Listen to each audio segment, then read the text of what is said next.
പ്രിയപ്പെട്ട കുട്ടികളെ, നമ്മൾ ഇന്നലെ മലയാളം സ്വരാക്ഷരങ്ങൾ ആ തൊട്ട് ആ വരെ പഠിച്ചു. അ, ആ, ഇ, ഈ, ഉ, ഊ, എറു, എ, ഐ, ഓ, ഔ, ആ വരെ പഠിച്ചു അല്ലേ? ഇനി നമുക്ക് ആ ചേർത്തിട്ടുള്ള വാക്കുകൾ നോക്കാം. അ, അമ്മ, അപ്പം, അട, അരി, അരണ, അച്ഛൻ. ഒന്നുകൂടെ നോക്കാം. അമ്മ, അപ്പം, അട,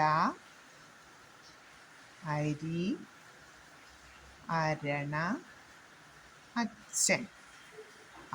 അമ്മ, അപ്പം, അട, അരി, അരണ, അച്ഛൻ. ആ ചേർത്ത വാക്കുകളൊന്ന് പറഞ്ഞേ.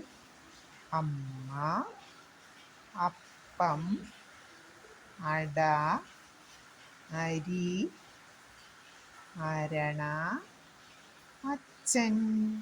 ഒന്നുകൂടെ വായിക്കാവോ?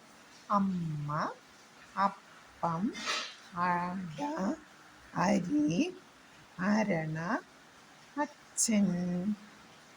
അപ്പം നമുക്ക് ഇന്ന് ആ ചേർത്തുള്ള വാക്കുകൾ മാത്രം പഠിച്ചാൽ മതി. അമ്മ, അപ്പം, അട, അരി, അരണ, അച്ഛൻ. നമുക്ക് അക്ഷരങ്ങളൊന്ന് വായിക്കാം.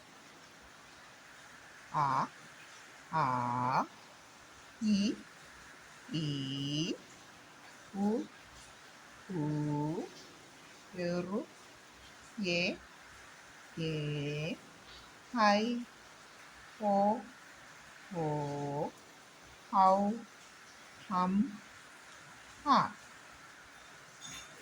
ആ ചേർത്തുള്ള വാക്കുകൾ അമ്മ, അപ്പം, അട, അരി, അരണ, അച്ഛൻ.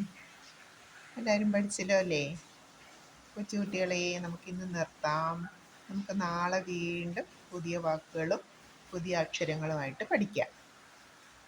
നാളെ വീണ്ടും കാണാം. ഓക്കേ.